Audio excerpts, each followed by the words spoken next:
नमस्कार साथियों, स्वतंत्रता दिवस की आप सभी को हार्दिक शुभकामनाएं। बातें बाजार की पर आप सभी का स्वागत और चर्चा आज के इस खास सत्र में अडानी की।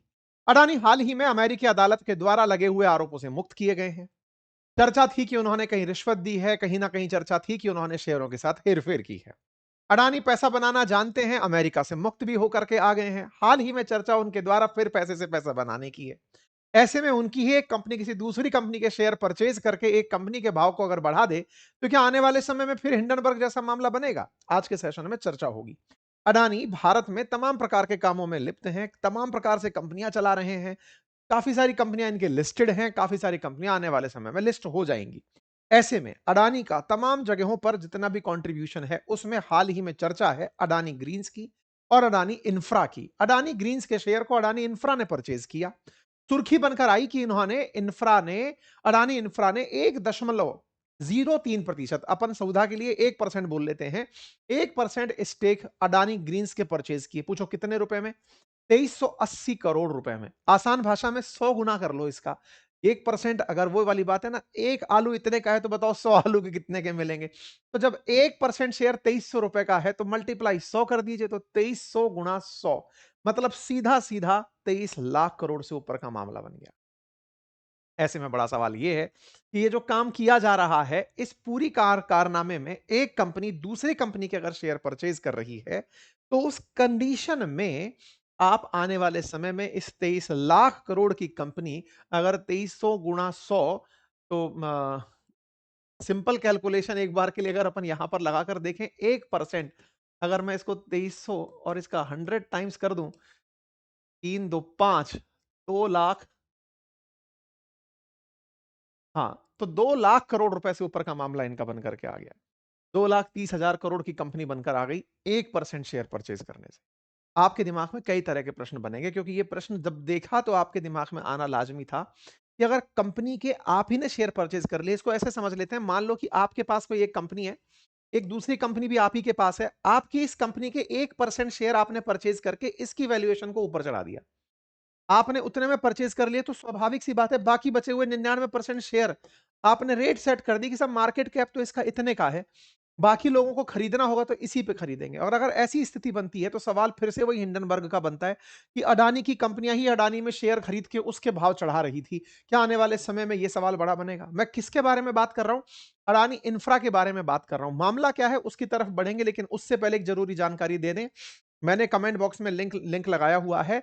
हमारा जो स्वतंत्रता दिवस पर ऑफर चल रहा है बातें बाजार की के ऊपर, एप्लीकेशन के ऊपर, जिसमें एआई के सभी कोर्सेज और जो हमारा पर्सनैलिटी डेवलपमेंट कोर्स है, इन कोर्सेज पर 33 प्लस 15% डिस्काउंट का आज आखिरी दिन है। अगर आप उसका लाभ लेना चाहते हैं तो तुरंत जाइए, लिंक कमेंट बॉक्स के अंदर पिन है, अपनी सीट रिजर्व करिए। बहुत बड़ा ऑफर, कभी कभार हम सीजनल निकालते हैं, आप चाहें तो उसका एक्सेस लाभ ले सकते हैं। ठीक है साहब, अडानी के बारे में जान लीजिए। तो अडानी के बारे में, अडानी ग्रुप ऑफ कंपनीज का जो एम्पायर है, ये आपके सामने है। कुछ इतना बड़ा सा एम्पायर जो तस्वीरों में आपको दिखाई दे रहा है। इसमें जो कंपनी नहीं दिखाई दे रही है वो है अडानी इंफ्रा, एक ऐसी कंपनी जिसको अडानी इंफ्रा इंडिया लिमिटेड के नाम से जाना जाता है। ये कंपनी असल में इनकी एक प्रोजेक्ट मैनेजमेंट कंसल्टेंसी कंपनी है। करती क्या है ये कंपनी? करती क्या है? इंजीनियरिंग, प्रोक्योरमेंट और कंस्ट्रक्शन का काम करती है। आसान भाषा में समझिए, अडानी को देश में जितने भी प्रोजेक्ट लगाने होते हैं, खुद की कंपनी लगानी होती है। मान लीजिए कहीं अडानी पोर्ट्स लग रहा है, कहीं अडानी ग्रीन्स लग रहा है, तो इन सब में इंफ्रास्ट्रक्चर का निर्माण होता होगा। भाई कहीं पर भी कंपनी काम करेगी तो उससे पहले ऑफिसेज बनेंगे, ऑफिसेज के लिए कुछ सामान खरीदना पड़ेगा, लोग आएंगे तो उनकी प्लानिंग करनी पड़ेगी। अडानी, जैसे मान लीजिए अडानी पोर्ट्स क्या करता है, अडानी पोर्ट्स पर देश के जितने भी जहाज हैं, मान लीजिए वो आते हैं, सामान उतारते हैं, फिर वहां से सामान दुनिया देश में कहीं जाता है। अडानी पोर्ट एक तरह से सुविधा देने का काम कर रहा है, लेकिन अडानी के लिए एक कंपनी काम कर रही है। मतलब आप ऐसे समझिए कि अगर अडानी कार्गो के माध्यम से देश में सामान पहुंचा रहा है, लेकिन अडानी के कार्गो खरीदने के लिए भी एक कंपनी है। मतलब अडानी की कंपनियों के लिए एक कंपनी है जो उसके लिए प्रोक्योरमेंट करती है। जैसे देश में तमाम प्रकार के काम अडानी एयरपोर्ट्स के थ्रू हो रहे हैं मान लीजिए, लेकिन उस अडानी एयरपोर्ट्स के थ्रू काम जो हो रहे हैं, वो जो कंपनी काम कर रही है, उस कंपनी के लिए काम करने वाली एक कंपनी है, उसका नाम अडानी इंफ्रा है, लिस्टेड कंपनी नहीं है। अडानी इंफ्रा असल मायने में जो भी प्रोजेक्ट अडानी उठाते हैं उसको जमीन पर धरातल पर लाने का काम करती है। यानी कि ये केवल इंजीनियरिंग, प्रोक्योरमेंट और कंस्ट्रक्शन का ही काम नहीं करती, पूरी तरह से उसको फैसिलिटेट करके काम करती है कि अडानी का कोई भी प्रोजेक्ट धरातल पर कैसे उतरेगा। ये इसकी एक तरह से वेबसाइट है। इस वेबसाइट पर इन्होंने अपने आप को बताया हुआ है कि हम किस तरह से काम करते हैं, हम किस तरह से काम को आगे बढ़ाते हैं, किसी प्रकार का कंस्ट्रक्शन चल रहा होता है तो हमारा ये सारा काम खुद का देखना होता है। इंजीनियरिंग, प्रोक्योरमेंट, कंस्ट्रक्शन ये सारे काम अडानी इंफ्रा के होते हैं। हम इसके बारे में क्यों जान रहे हैं? जब लिस्टेड नहीं है तो चर्चा क्यों है? चर्चा ये है कि इसी कंपनी ने अडानी ग्रीन्स के 2380 करोड़ रुपए में 1% शेयर खरीदे हैं। पता कहां से चला? नेशनल स्टॉक एक्सचेंज पर इस डील का डेटा सामने निकल कर आया था, वहां से पता चला। क्या पता चला? अडानी इंफ्रा ने अडानी ग्रीन्स के 1.7 करोड़ शेयर, जो कि कंपनी में 1% हिस्सेदारी के बराबर हैं, उन्हें 1400 रुपए प्रति शेयर के भाव पर खरीदा है। आज का जाके भाव देखेंगे तो 1400 से नीचे चल रहा है, 1350 1360 के आसपास चल रहा है, लेकिन इन्होंने इस डील को 2380 करोड़ रुपए में कर लिया। मतलब आपने शेयर को 1400 के भाव पे खरीद लिया। इसका मतलब आम जन को यह बता दिया कि साहब 1400 का भाव तो हमने ही लगा रखा है इसका। अब आप इससे नीचे का भाव लाओगे तो नीचे का भाव दिखेगा। आपने अगर पैसा ना लगाया होता खुद ने, अच्छा अब इसके 2-3 मायने हैं। आपने अपनी एक कंपनी से पैसा उठाकर अडानी ग्रीन्स में लगाने का तरीका बनाया इसे कि साहब अडानी ग्रीन्स को काम करना है तो पैसा तो चाहिए होगा, हम लोग प्रमोटर हैं, तो प्रमोटर ने इतना पैसा दिया। लेकिन प्रमोटर इतना जो पैसा दिया वो 1% शेयर के लिए ही दिया। हो सकता है वो 100% में से हो सकता है 20% शेयर मांग लेता, 20% शेयर मांगता तो वैल्यूएशन में कमी आ जाती। तो ये बड़ा ही स्ट्रेटेजिकल होता है कि कंपनी का भाव कितना बड़ा दिखाना है, कंपनी के अंदर 1% हिस्सेदारी का वैल्यू इतना होगा, इसके लिए क्या तरीके अपनाएंगे। हिंडनबर्ग ने यही सारे सवाल उठाए थे कि ये अपनी ही एक कंपनी से दूसरी कंपनी को खरीद लेते हैं। मान लीजिए कि मैंने ही किसी अपने बहुत बड़े से खेत का एक हिस्सा 1 करोड़ रुपए में खरीद लिया। अब मैंने कहा देखो मैंने एक हिस्सा खरीद लिया 1 करोड़ रुपए में। अब बाकी हिस्से तो स्वाभाविक है कि 1 करोड़ का अगर एक हिस्सा है तो सोचो 100 गुना हिस्सा कितने का होगा। तो ऑटोमेटिक उन सबका भाव बढ़ गया। ऐसा नहीं होता किसी कॉलोनी के अंदर एक प्लॉट अगर किसी भाव पर बिक गया, तो बाकी प्लॉट वाले भी वही भाव मांगने लगते हैं। इन्होंने स्टॉक में शेयर परचेज 1400 रुपए के हिसाब से कर लिया। 1400 रुपए के हिसाब से कर लिया अपनी ही कंपनी के दूसरी कंपनी से। तो ये इस प्रकार की चीज निकल कर आती है। ठीक है साहब? तो अडानी ने ये काम करके, अच्छा पहले भी इन्होंने कुछ दिन पहले भी ये काम किया था। तब उन्होंने 1.31% हिस्सा खरीदा था।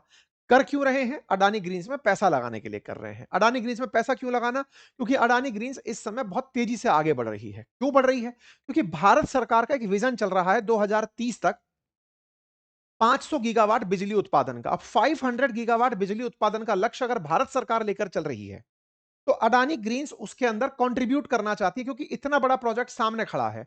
आज जब आप 15 अगस्त को ये बात सुन रहे हैं, आज से 4 दिन पहले का अपडेट है कि 300 गीगावाट का लक्ष्य भारत सरकार प्राप्त कर चुकी है। ऐसे में 500 गीगावाट का लक्ष्य प्राप्त करना है विद्युत उत्पादन में। तो ऐसे में अडानी ग्रीन्स को अपॉर्चुनिटी दिख रही है कि सरकार की मंशा है कि वो ये काम करेगी तो काम तो मिल ही जाना है। बस काम मिल जाना है तो अडानी ग्रीन्स इसमें आगे निकली हुई थी। ये अडानी ग्रीन्स के तमाम वो हैं प्रमोटर्स हैं, उनमें से आर्डर इन्वेस्टमेंट होल्डिंग लिमिटेड है, जिसमें से इन्होंने अपने स्टॉक्स को अभी परचेज किया है। तो इसके अंतर्गत इन्होंने एक प्रकार से अपनी कंपनी से लगभग 2,500 करोड़ रुपए अपनी दूसरी कंपनी के अंदर डाल दिए। ये पहले पहले जब 9 जून को डाले थे तब 3246 करोड़ रुपए डाले थे 1.3% शेयर के लिए, और अब 1% शेयर के लिए 2300 करोड़ रुपए डाल दिए। यानी कि अडानी ग्रीन्स में अडानी इंफ्रा के द्वारा लगभग 5000 करोड़ रुपए अभी तक निवेश किए जा चुके हैं। अब सवाल बनता है कि इतना भी क्या बड़ा काम कर जाएगी अडानी ग्रीन्स? तो देखो साहब, अडानी ग्रीन्स जो है ना, उसके पास अभी भी लगभग 2 बिलियन यूएस डॉलर का तो एसेट बेस है। 100% इसके पास पीपीए है, 99.6% सोलर प्लांट अवेलेबिलिटी है। अगर भारत के अंदर बात की जाए तो सौर ऊर्जा इस समय हमारे पास 300 गीगावाट टोटल रिन्यूएबल एनर्जी है। इस समय 2026 की बात कर रहा हूं मैं। उसमें से सोलर एनर्जी 164 गीगावाट है भारत के पास। पवन ऊर्जा 58%, 58 गीगावाट, ऐसे ही हाइड्रो, ऐसे ही बायोफ्यूल, ऐसे ही परमाणु। इस प्रकार से हमारे पास में कुल जो गैर जीवाश्म ऊर्जा क्षमता है वो 300 गीगावाट की है। आने वाले समय में 500 गीगावाट करने की है। तो ऐसे में अडानी ग्रीन्स का जो लक्ष्य है ना, वो इसी के अंदर क्षमताएं जोड़ने का है। जैसे ऑपरेशन रिन्यूएबल एनर्जी कैपेसिटी 2025-26 में अडानी ग्रीन्स की 19 गीगावाट हो गई थी। इन्होंने एक साल में लगभग 5.1 गीगावाट की नई क्षमता जोड़ी है। मतलब समझिए कि अगर 164 गीगावाट भारत सरकार का डेटा है सोलर एनर्जी का, तो इसके अंदर से 20 गीगावाट इनके द्वारा प्रोड्यूस किया हुआ है। यानी कि इसका 10% हिस्सेदारी सोलर के अंदर इस समय अडानी की भी है। इसके साथ साथ ये लोग एक काम और कर रहे हैं, वो है बैटरी एनर्जी स्टोर करने का। मतलब ये आने वाले समय में बिजली जो सोलर एनर्जी से पैदा हो रही है, उसे सुरक्षित रख के रात को सप्लाई करने का। क्योंकि सोलर एनर्जी के साथ दिक्कत क्या है, सूरज की रोशनी थी तब तक तो आपने काम किया, रात होते ही फिर कोई काम बचा नहीं। तो इन्होंने एक बहुत बड़ा बैटरी प्रोजेक्ट बनाया था जिस पर हमने सेशन भी किया था। हर साल तेजी से बढ़ते आगे जा रहे हैं। 37% की एनुअल ग्रोथ रिपोर्ट दर्ज करते चले जा रहे हैं। इस समय ग्रीन्स की जो कंपनी है ना, उन सबको एक भविष्य के अंदर संभावना क्या नजर आ रही है कि भारत सरकार खुद प्रोजेक्ट लेकर चल रही है कि हमें इतनी विद्युत उत्पादित करनी है, तो हमको अपॉर्चुनिटी सीधी-सीधी मिल रही है। इसलिए ये सेक्टर बहुत तेजी से ग्रो करता हुआ आगे बढ़ रहा है। ये अडानी के एक प्लांट का नज़ारा देख रहे हैं आप। ये प्लांट गुजरात के अंदर स्थित है, खावड़ा के अंदर। खावड़ा रिन्यूएबल एनर्जी प्लांट है, जो 538 स्क्वायर किलोमीटर एरिया के अंदर फैला हुआ है। ये कितना होता है? मुंबई से बड़ा होता है ये। पेरिस जैसे 5 शहर बस जाएँ, इतना बड़ा इनका ये पावर प्लांट है अडानी वालों का। ये जो कैपेसिटी है, एक जगह पर 5 गीगावाट एनर्जी उत्पादित करने की क्षमता रखता है ये, जो 2 साल के अंदर कर देगा और 30 गीगावाट एनर्जी इस जगह से प्रोड्यूस की जाएगी 2030 तक। तो इस प्रकार से खावड़ा जो है, वो आने वाले समय में हाई एनर्जी प्लांट बन करके निकल कर आएगा। तो इस प्रकार से ये लोग तेजी से आगे बढ़ते चले जा रहे हैं। इनका लक्ष्य 2029 तक 30 गीगावाट एनर्जी यहां से उत्पादित करने का। यही नहीं, राजस्थान, गुजरात, मध्य प्रदेश, उत्तर प्रदेश तमाम जगहों पर लगभग 12 राज्यों में अडानी के द्वारा, अडानी ग्रीन्स के द्वारा लगातार अपने इन्वेस्टमेंट किए जा रहे हैं। अभी तक लगभग 19-20 गीगावाट का उत्पादन है और इसको तेजी से बढ़ाते हुए 2030 में 50 गीगावाट, जब भारत सरकार का लक्ष्य 500 गीगावाट विद्युत उत्पादन का हो रिन्यूएबल एनर्जी से, तो उसका 10% अकेला अडानी पैदा करेगा। इस लक्ष्य को लेकर के ये लोग आगे बढ़ रहे हैं। हमने आज से लगभग 6 महीने पहले आपको ये जानकारी दी थी, जब इन्होंने बैटरी स्टोरेज की क्षमता विकसित की थी। रात के लिए बहुत बड़ा शहर सा बना दिया था। इससे इन्होंने लगातार संभावनाएं तलाशी हुई हैं। क्या केवल यही हैं? नहीं, भारत में बहुत सी company, Tata power, JSW, NHPC, NTPC, Torrent, ये सब विद्युत उत्पादन में लगी हुई हैं। सबका मार्केट कैप है, सबका मार्केट कैपिटलाइजेशन अडानी का, मैंने अभी आपको कैपिटलाइजेशन दिखाया, 2,30,000 करोड़ के आसपास दिखा दिया। अडानी ग्रीन्स का मार्केट में लगभग 2.5 लाख करोड़ के आसपास का मार्केट कैप माना जाता है। तो इस प्रकार से अगर आप देखें तो भारत की टॉप 3 कंपनी एक तरफ, एनएचपीसी, एनटीपीसी और टोरेंट, इनको एक तरफ रख दो और एक तरफ अडानी ग्रीन्स। मतलब आप समझ लीजिए भारत की कुल उत्पादन क्षमता का 10% खुद लेकर के चल रहा है। वर्ल्ड वाइड अगर बात करें तो भारत के मतलब दुनिया के टॉप 6 में इसका स्थान आप देख सकते हैं, 7th पायदान पर, टॉप 6 के बाद में 7th पायदान पर अडानी आपको दिखाई देता है। क्यों सुन रहे हैं हम ये सब बातें? 2 बार बड़े सवाल थे। पहला, अडानी ने अडानी इंफ्रा से अडानी ग्रीन्स के अंदर पैसा लगाया, इससे हमें क्या? हमें तो ये कि साहब अडानी ग्रीन्स का काम आगे बढ़ेगा। जिनके पास अडानी ग्रीन्स के स्टॉक्स हैं, उन्हें लगेगा कि ठीक है, कंपनी अच्छा ग्रो कर रही है, तो अडानी ग्रीन्स का। दूसरा, अडानी ग्रीन्स के माध्यम से यह समझ में आ गया कि रिन्यूएबल एनर्जी भविष्य है। तो भविष्य है तो 2030 तक जब भारत सरकार 500 गीगावाट का लक्ष्य लेकर चल रही है, तो 2030 तक रिन्यूएबल एनर्जी का अगर सेक्टर देखा जाए तो तुलनात्मक रूप से वो अच्छा ग्रो करेगा। नंबर 3, सवाल क्या? सवाल ये कि क्या अडानी इंफ्रा का, अडानी इस तरह से सोलर में निवेश करना, अडानी ग्रीन में निवेश करना, क्या ये पैसा घुमाना नहीं है? तो देखो, जो भारत सरकार के नॉर्म्स हैं, नेशनल स्टॉक एक्सचेंज में इन्होंने ये जानकारी दी है कि हमारी एक कंपनी दूसरी कंपनी के साथ पैसा भेज रही है। और नहीं तो कंपनी भेजेगी कैसे? अडानी अगर 10 कंपनियां और खोल दें, तो एक कंपनी से दूसरी कंपनी में पैसा ना डालें, तो फिर नया पैसा आएगा कहां से? फिर अडानी इन्वेस्टमेंट करेगा कैसे? तो ये इनके तर्क हैं। लेकिन क्या इस तर्क के अंदर एक बात छुपी हुई है कि इस तरीके से आप अपने स्टॉक प्राइसेस की वैल्यू बढ़ा देते हैं? ये बात आने वाले समय में पता चलेगी, क्योंकि ultimately price to earning ratio जब पता चलता है किसी स्टॉक का, उससे उसकी राइट वैल्यूएशन पता चलती है। इसीलिए जब भी आप कभी रिन्यूएबल एनर्जी के स्टॉक्स खरीदें ना, देखकर खरीदें कि अल्टीमेटली कौन सी कंपनी ऐसी है जिसका माहौल बना हुआ है और कौन सी कंपनी ऐसी है जो रियल में प्राइस टू अर्निंग रेशियो पे ठीक बैठ रही है। खैर, अब इन्होंने ये सारा काम कर लिया, यहां तक सारी बातें हो गई। अब सवाल ये है कि भारत में ग्रीन एनर्जी में और कौन सी कंपनी काम कर रही है? जैसे एनटीपीसी काम कर रही है, जैसे एनएचपीसी काम कर रही है, आईआरईडीए काम कर रही है, कोल इंडिया ऑयल पीएसयू, ये सभी लोग इसके अंदर मिलकर के काम कर रहे हैं। कितना काम कर रहे हैं? ये 2 महीने पहले की खबर है कि इंडिया का एनर्जी इन्वेस्टमेंट है ना, वो $170 बिलियन पहुंच गया 2026 के अंदर। मतलब लगभग 10,000 करोड़ को अगर आप 1 बिलियन मानते हैं, तो 170 गुणा कर लीजिए। इतना ज्यादा पैसा भारत ने रिन्यूएबल एनर्जी के ऊपर इन्वेस्ट किया हुआ है। और ऐसा क्यों कर रहे हैं? क्योंकि हमें आने वाले समय में आत्मनिर्भर बिजली में होना है, क्योंकि अभी हम ऑलरेडी फॉसिल फ्यूल पर निर्भर हैं, जिसके चलते कोई भी युद्ध होता है हम परेशान हो जाते हैं। कैबिनेट ने इसी चलते अभी 4 दिन पहले 50,000 करोड़ रुपए रिन्यूएबल एनर्जी कॉरिडोर के डेवलपमेंट के ऊपर खर्च करने का निर्णय लिया। अब ये क्या होगा? भाई, सोलर पार्क तो बना लिए, लेकिन वहां से एनर्जी लाने के लिए जो तार डलेंगे, कहीं जाकर के बैटरी स्टोर होगी, कहीं जाकर के एनर्जी ट्रांसफर होगी, उस सब काम के लिए पैसा इन्वेस्टमेंट करने की बात निकल कर आई है। ठीक है साहब, ये तो हो गई मेन उद्देश्य। अब हमारे देश के अंदर ये जितने भी काम हो रहे हैं, गवर्नमेंट जो इस तरह की पॉलिसीज लेकर आ रही है, उन सारी पॉलिसीज के अंदर ये ध्यान रखा जा रहा है कि हमारे लक्ष्य किस प्रकार से चले। नेशनल इलेक्ट्रिसिटी प्लान के अंदर तर्क है कि फाइनेंशियल ईयर 32 तक 900 गीगावाट एनर्जी विकसित की जाएगी, 500 गीगावाट नॉन फॉसिल फ्यूल के अंदर बैटरी टारगेट की जाएगी। आगे क्या? आगे ये कि साहब क्या रिन्यूएबल एनर्जी फ्यूचर है? क्या पावर के अंदर पैसा इन्वेस्ट करके पैसा कमाया जा सकता है? तो देखिए, जब इस तरह के कुछ चल रहे होते हैं ना, कोई सेक्टर स्पेसिफिक काम कर रहा होता है, तो अभी मैं देख ही रहा था, इस समय पे एक्सिस बैंक ने अपनी तरफ से axis Nifty energy index fund निकाला हुआ है। मतलब एक्सिस म्यूचुअल फंड जो है उसकी तरफ से निकला हुआ है। उसका एनएफओ डेट आया हुआ है 7 से लेके 21 अगस्त के बीच में। SEBI registered axis mutual fund है ये। यहां पर क्या हुआ है कि इन्होंने बिल्कुल थीमेटिक आधार पर Axis Nifty energy index fund ही लॉन्च कर दिया है। मतलब समझिए किसी ने 1 लाख रुपए अगर आज से 25 साल पहले इसमें निवेश किए होते तो 70 लाख रुपए मिलते उसको।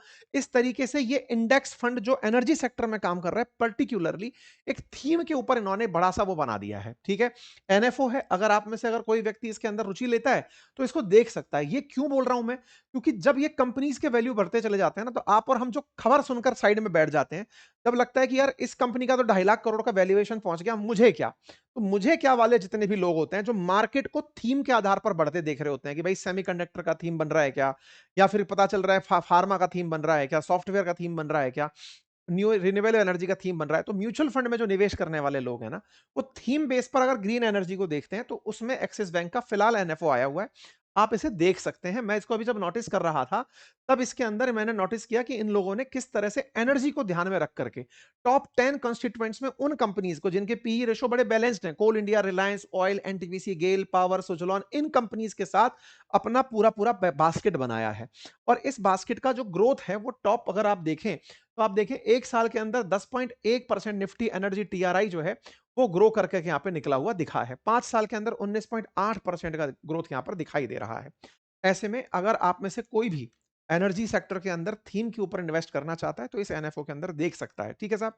लेकिन हाँ, सवाल ये कि मैं एक्सिस ही क्यों देखूं? भाई आपको जो देखना है देखें। एक्सिस भी देश के अंदर one of the prominent asset management companies में से है, जिसके पास 1 करोड़ से ज्यादा एक्टिव इन्वेस्टमेंट अकाउंट है जिन जो काम कर रही हैं। ठीक है साहब? कहना क्या चाहते हो? कहना यही चाहते हैं कि आपके इन्वेस्टमेंट आपकी अपनी रिसर्च पर होने चाहिए। मैंने आपको क्या बताया? मैंने आपको एनर्जी सेक्टर बताया। मैंने आपको क्या बताया कि किस तरह से एक कंपनी से दूसरी कंपनी के स्टॉक परचेज किए। भारत का भविष्य इस सेक्टर के अंदर किस तरह से बढ़ रहा है, आप उन सब चीजों को देख सकते हैं। रही सबसे इंपॉर्टेंट बात कि साहब आप इस चैनल को सब्सक्राइब कर लें, और हाँ, हमारे जो कोर्सेज हैं ना, बातें बाजार की पर जो इस समय आए हुए हैं, हमारी पर्सनैलिटी डेवलपमेंट के और अ, एआई के जो कोर्सेज हैं, उन्हें जाकर अभी तुरंत आप एक्सेस करिए। 15% एडिशनल डिस्काउंट उसके ऊपर ऑफर चल रहा है 33 के साथ, आज 15 अगस्त के ऊपर। धन्यवाद।